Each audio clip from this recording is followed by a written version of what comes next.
Hey guys, Shawn webpianoteacher.com here. Today in this video, I'm going to show you how to read traditional music notation, but to also use chord symbols as you're playing, as you're watching and playing the music to help you know what the notes are. Now, a lot of note readers don't realize that how helpful it would be to know chords when you play. They think, oh, that's just for people who play by ear or use chord sheets or whatever. I can read the notes. I don't need to know what chords are. But you don't know how helpful that's going to be if you actually learn what the chords are. So as we start this piece right here, this is 2, 3, 4, 1, 2, 3, 4, 1, 2, 3. That's the intro. We're going to look at a little more as well. This is the intro to Praise the Name of the Lord our God, but it doesn't matter what song it is, the same principle I'm going to tell you applies. So you may know that's a middle C, but have no, what the heck are those other notes, ledger lines? Who can read ledger notes well? But if you know what a C chord is, because normally when you have three staves like this and you have the vocal line in the top, this is the intro, so there's no melody yet, and then the two bottom are the piano, okay? You're going to have chord symbols there, and they can help you use those. They aren't just for the guitar players, okay?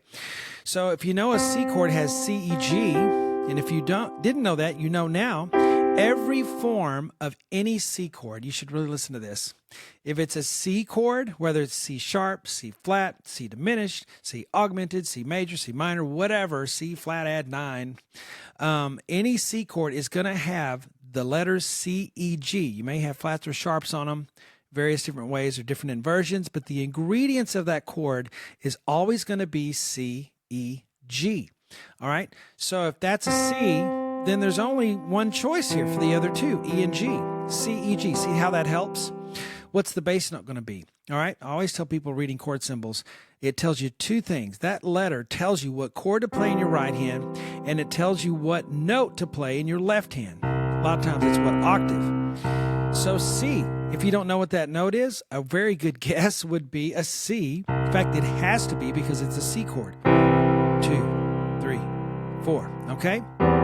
So yes, be able to read the spots on the page, but also know what your chords are.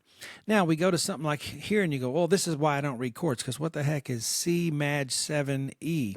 Well, it stands for C major 7. Whenever you see a 7, a C7, an F7, or whatever 7, all it means is that you're adding an extra note to the chord. It's already C, E, G, but when you see a 7th, you're adding an extra note to the chord, and it's a 7th because of this. C, E, G, the 7 is 7 letters away, okay? 1, 2, 3, 4, 5, 6, 7, you just keep building the chord. A 9th would be the next note, and then you could add 11, 13. But a 7 is just adding that next letter in the chord, C, E, G, B. It's called major 7 because you can have other kinds of 7ths, but this has that nice jazzy sound, okay? So C, E, G, B, those are the ingredients of my chord. That helps me when I play C. I go, well, that's probably a B, that's probably a G, E. There's my notes. What was it? C, E, G, B? C, E, G, B. There it is. There are the notes. And the E after that, the fraction chord I call it, means what note you're going to play in the bass. Now, if it's not a fraction, you just play whatever's written there already. But if you have a fraction chord like that, that next note is what's in the bass. So C, E, G, B, there we go. So 1, C chord, 2, 3, 4, 1, 2, F. Okay, every F chord has what 3 letters? I hope you know F, A, C. Memorize that. C chords have C, E, G. F chords have F, A, C. Might be mixed around. You might have a couple F's, couple A's, might have an extra note in the chord. Doesn't matter. The foundation of the chord is always F, A, C. Flats, sharps, none of that matters. It's all F, A, C, whatever the chord is. So F, A, C in my right, F in the left hand. Okay, so if I don't know those notes, but I know the C, well, it has to be F and A because those are the other notes in an F chord. See how it helps? If you can do both of those things, if you can read the spots, but also know what chord you're on, okay?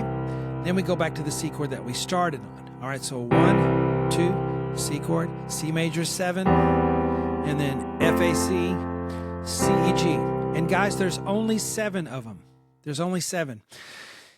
There's only 7 letters in music, right? A, B, C, D, E, F, G. Each one of those letters has a chord. A, C, E, B, D, F, C, E, G, D, F, A, E, G, B, F, A, C, G, B, D.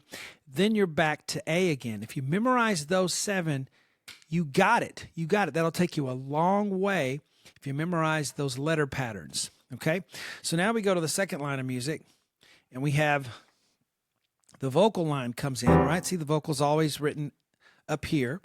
All right, so you're 1, 2, piano. I cast my mind to Calvary. And by the way, I teach all 6 pages of this on webpianoteacher.com. If you are a member, you can do it for $1, 7-day trial, no obligation, cancel anytime.